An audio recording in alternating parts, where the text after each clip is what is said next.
So I don't believe in starting with apologies, but I'm going to start with two. Number one, the audio here is terrible, and this is a very audio-heavy presentation. If you want to move up, please do. You will probably enjoy it more. Number two, I asked for a 30-minute presentation slot. Decided at some point, this is probably more of a 15-minute talk, and then they gave me an hour and a half. So this is what it is. It's just a little story I have to tell, and if we're out of here in 10 minutes, we'll see how it works. So, my name is Kevin Savetz. This talk is called Bits and Bytes, the Educational Computer Musical. So, a little bit of background. I am a co-host of a podcast called ANTIC, the Atari 8-bit podcast. What I'm talking about today has absolutely nothing to do with Atari computers at all, but Atari 8-bit computers are my first love. I still have my original Atari 800, and I have this podcast that I've been doing with a couple of buddies since June 2013, and it started off as just one of those podcasts where a bunch of old white guys talk about computers, and it kind of has morphed for me into a platform for interviewing people who had to do with Atari computers. And I have personally done more than 300 interviews with folks who program software and magazines and worked at Atari. And my buddy Randy has also done many interviews. So together we've done more than 350, and that's a lot of fun. Now, the crowd pleaser interviews that I do are names that everybody knows, right? I've interviewed Nolan Bushnell and the guy who invented the 6502 chip and the guy who founded Synapse and Broderbund, and Orson Scott Card, the writer. Well, he wrote for Compute Books back in the day, and he wrote about Atari. So these are the crowd pleasers that everyone enjoys. The things that I like are the little niche subjects that no one's ever heard of. And these are the things that excite me, and I get to find out these stories that are basically unknown. Maybe there was a mention in a computer magazine in 1983, and then that was it. So that's the stuff that excites me, and it might not be as exciting to the world, but it's the good stuff as far as I'm concerned. Like this guy, he wrote a program for the Atari computer. He worked for like a place that say rents out dogs. That's not exact at all. He works at a humane society, and he had a program where you could say like how big your family was and how big your house or apartment was, and it would like tell you what breed of dog that you should get.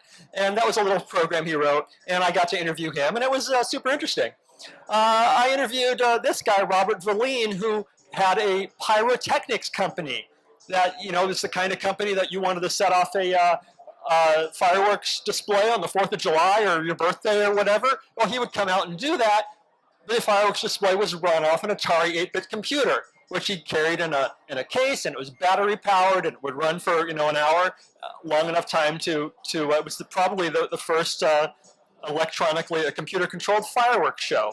So I got to talk to him. That was cool. And I got to talk to this woman, Sarah Haskell, and she had a computer controlled loom. And she would hook her giant Macomber loom up to an Atari computer and design it on the computer, and the computer would basically print out her tapestry or whatever. Pretty amazing. Got to talk to her about that. I'm not talking about any of those things today. What I'm talking about is Bits and Bytes, which was a play. It was a musical play that South Coast Repertory Theater put on in 1983. This was an educational musical that went from school to school in Southern California to teach kids about computers. What is a computer? What is it good at? What is it not good at? What is it for? Now, for the podcast, I interviewed one of the writers, Michael Bigelow Dixon. I interviewed Diane King, who composed the music, and I interviewed one of the actors in the play. And so now I'm talking about that. This is what we call repurposing content. So we're going to talk about this play.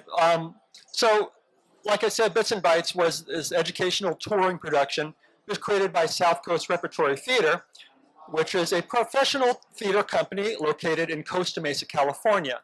This show was a 45-minute musical. It was aimed at elementary school kids, and it was performed, like I said, at elementary schools across Southern California from January through June of 1983. More than 60,000 children saw this show. If you saw this show, I want to talk to you. I know 60,000 kids out there have this vague memory of seeing this show. Now, I don't know if you remember being in elementary school, but there was really nothing cooler, as far as I was concerned, those days where there would be an assembly, right? And they would pull you out of class, and you get to go to the auditorium or to the gym or to the field outside, and something was happening. And it didn't matter what it wasn't math, you know, it wasn't spelling words or learning the states. Someone was putting on a show for you, and that's what these guys did. And it was a team of 5 people who traveled to these schools, and they had this van with all their equipment, and they would put on their shows.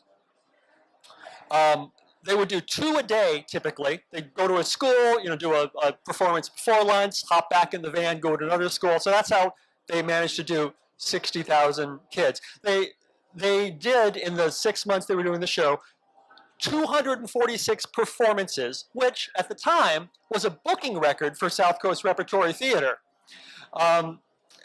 And this little show won an award, the 1983 Pioneer Drama Service Award for Best New Play.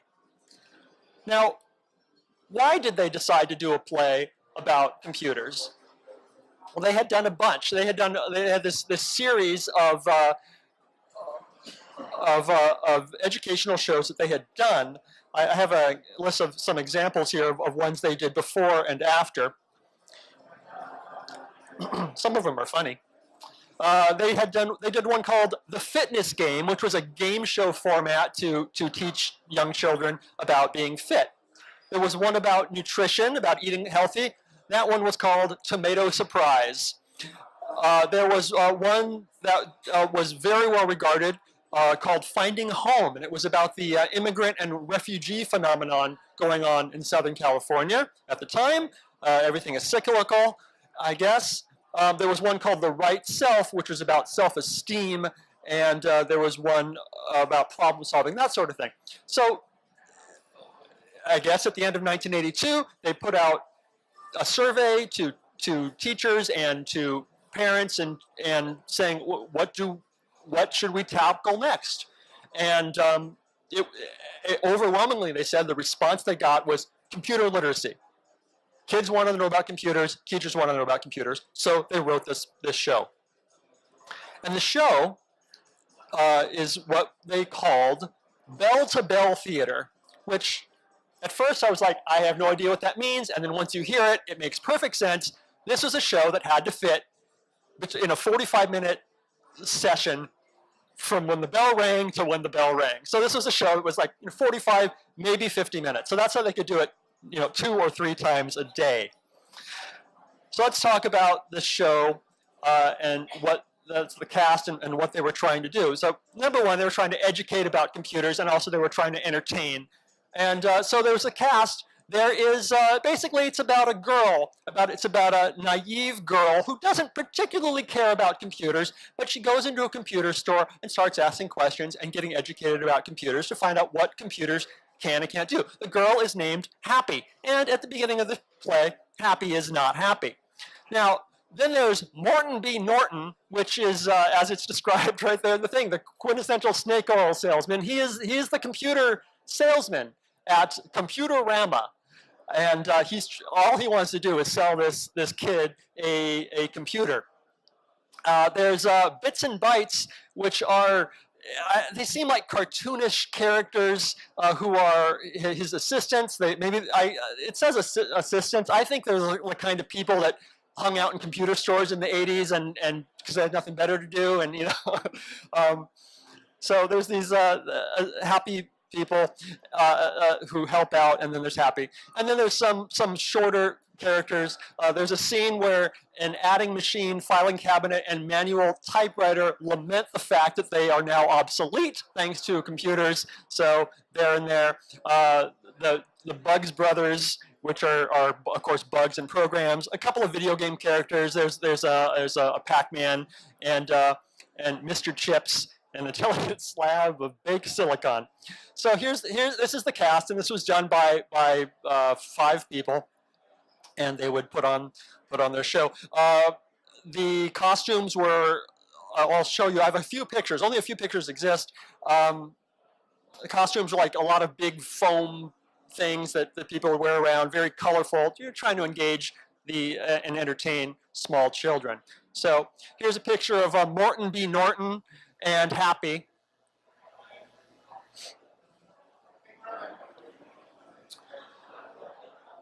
I'm not sure what's going on here. I think these are the Bugs Brothers. I went to the theater company and South Coast Repertory Theater, and they have an archivist librarian person, and she was super helpful, very nice, informative. They're currently digitizing their collection of old stuff going back a million years, and they haven't managed to find the box with all this stuff in it yet. So what I have is basically a couple pictures that the actors had and stuff out of newspapers. This is Bits and Bytes, and I think we're going to hear the Bits and Bytes song now, and if hopefully you can hear it.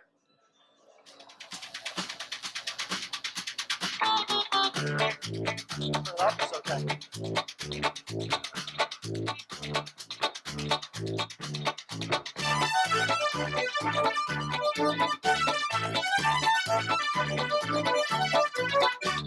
We're Bits and Bytes, they're Bits and Bytes. We're Mighty Mites, they're Mighty Mites. We're the ones who switch the switches and do light the lights. Screens on the blink, screens on the blink. Just stop sync, just stop sync. We're computer troubleshooters and we're fastest wings.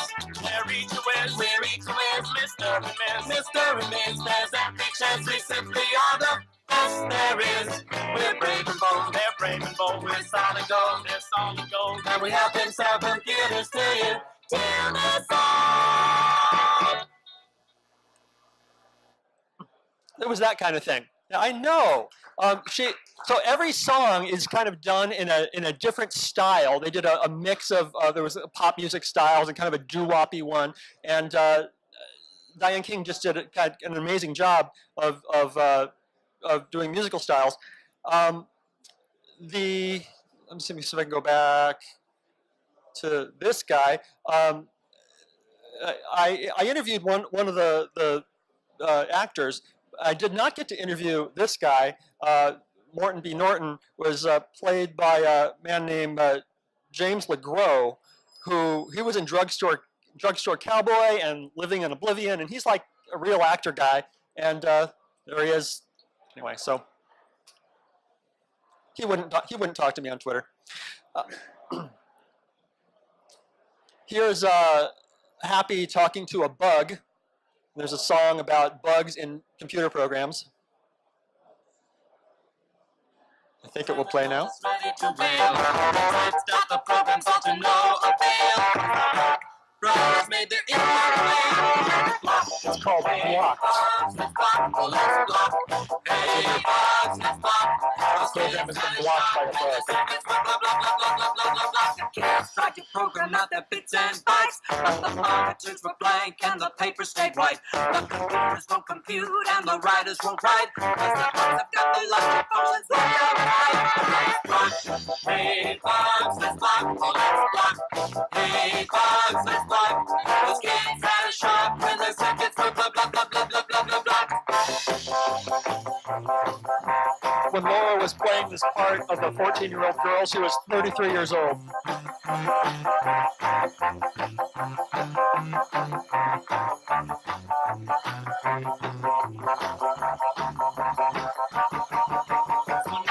All right, that's enough of that.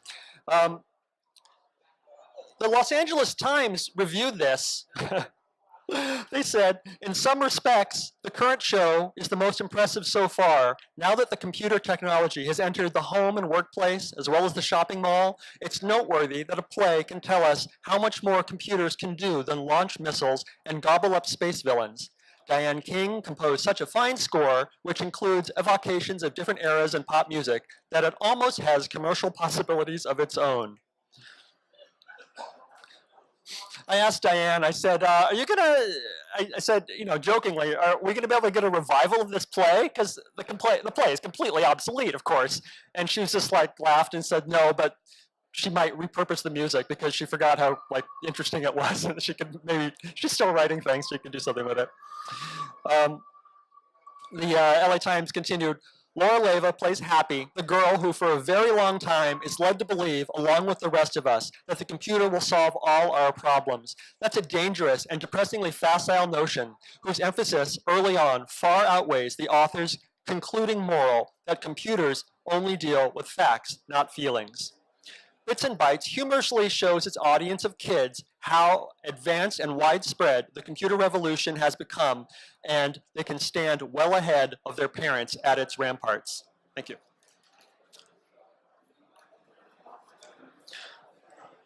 Near the end of the show is they have to address video games, of course, and there's a Pac-Man sort of foam creature, which I'm sure was fully licensed, looks completely legit. We race around the screen, we're blue and gold and green, up and down and left and right, eating everything in sight with heroes on the scene, or blown to smithereens, a chomping, chewing, happy face, or blasting into outer space. Eat or be eaten, eat or be eaten, score all you can before they get your man. Kings and things and food. Hear the modulation? Battle stations, everyone, it's time to have computer fun. Space invaders, wow, gonna blast off now. What a way to spend the day, be roll away. Eat or be eaten, eat or be eaten. Score all you can before they get your man. Here's some of the score. There's a song that kind of comes back several times. It's called Computers. There's 1, 2, 3, and 4, and it's the introductory song and also the end. And it tells you what computers are good at. They map the planets and the stars. They can launch missiles. They can design cars and things like that. See if it plays. The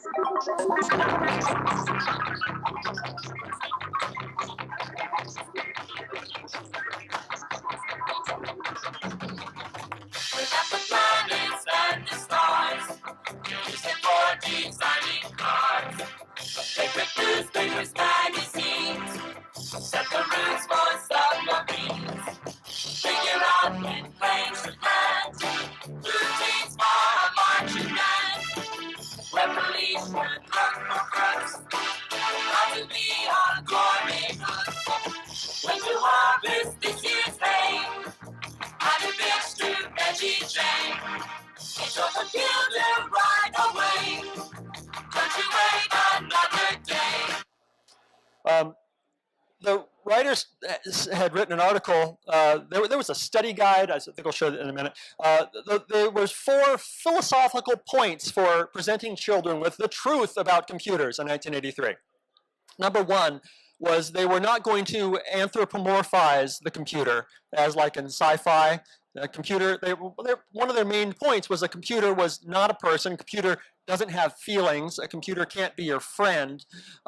It's good at taking in data and changing that data and outputting it. So they weren't going to make a anthropomorphized computer. Number 2, computers do not think. Humans do. Number 3, computers will never replace humans. And number 4, they help people. Computers help people in their efforts to help humankind and to achieve their own personal goals. That's apparently what we needed to tell children in 1983. However, a computer can't help you, can't be your friend when the power goes out. When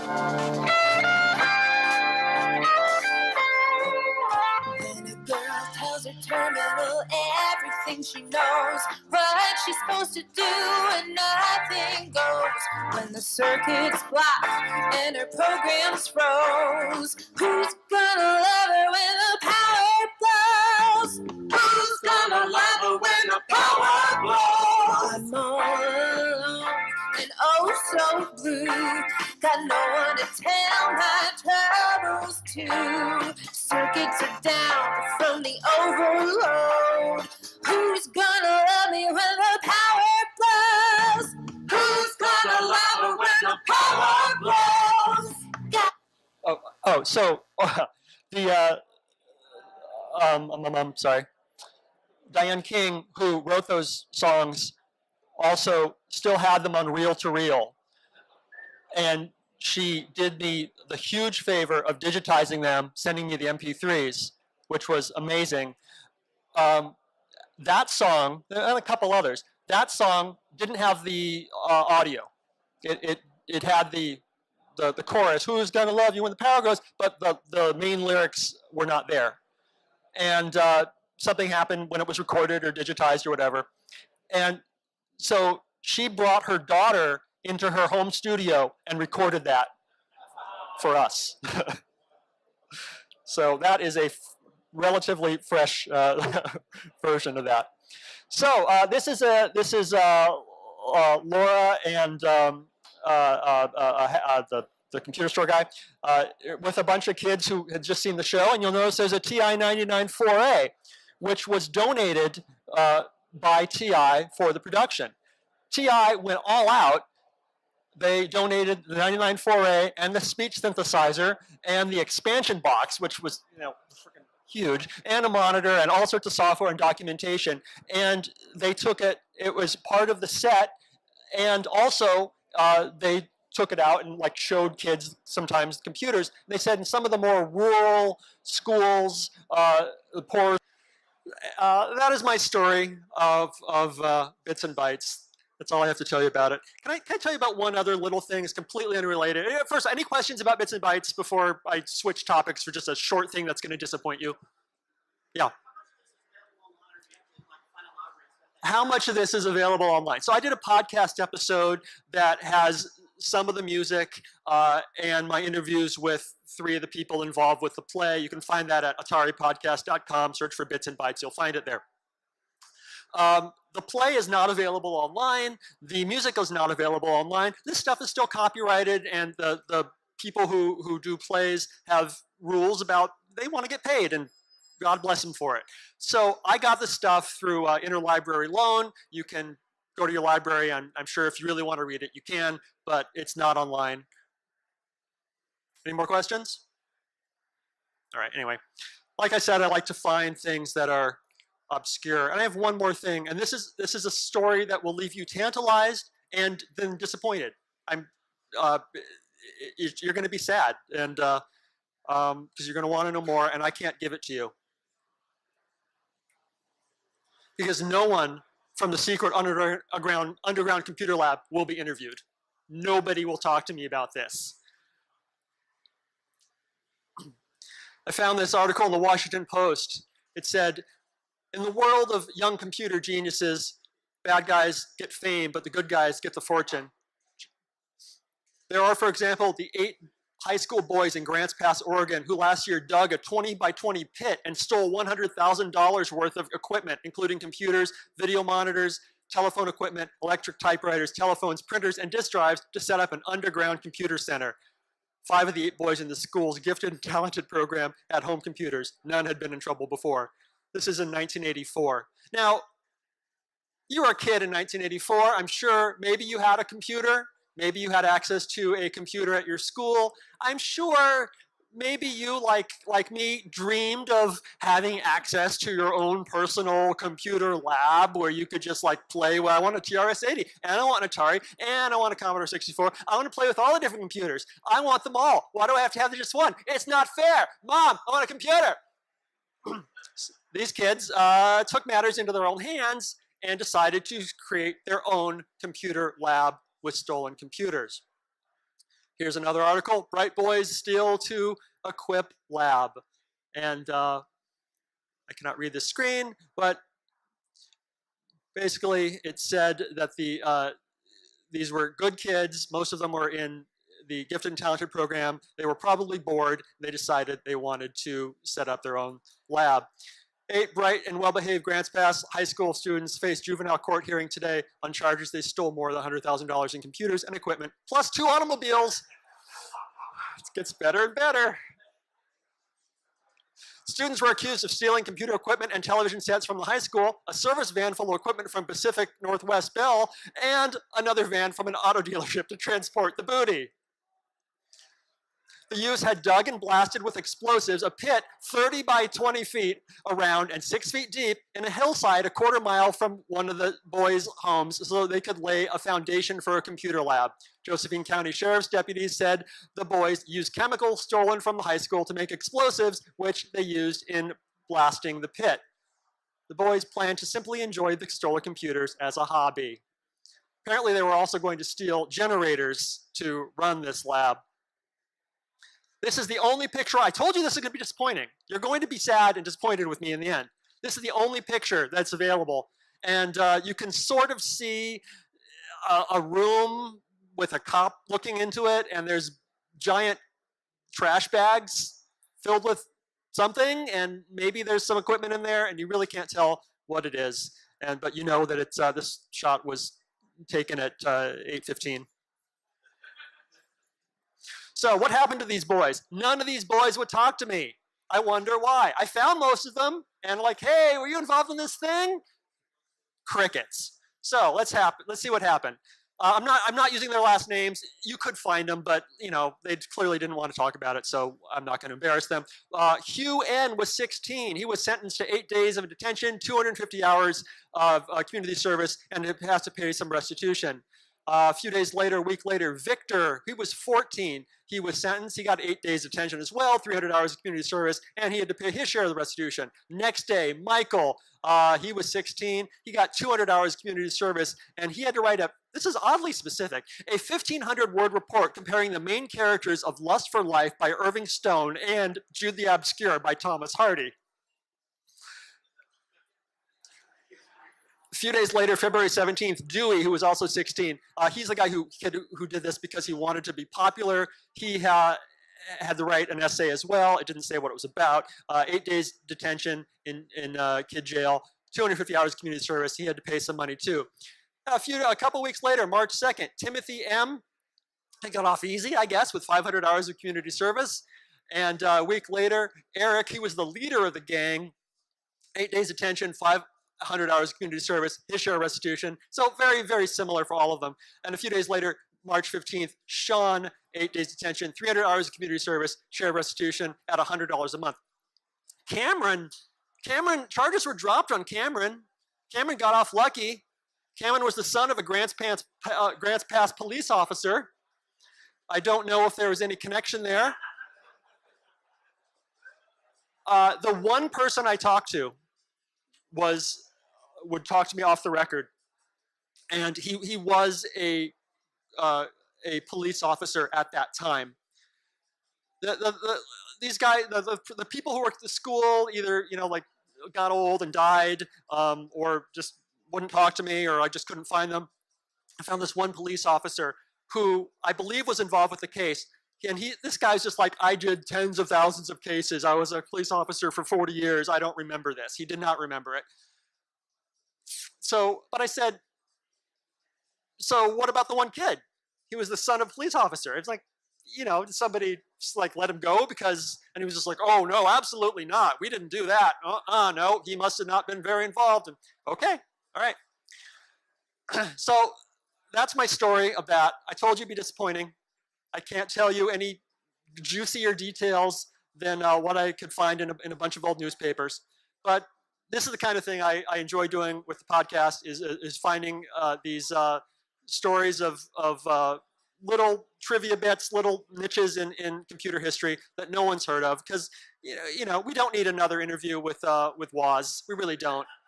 What we need is more of this, and this is why I like to do it. Thank you very much.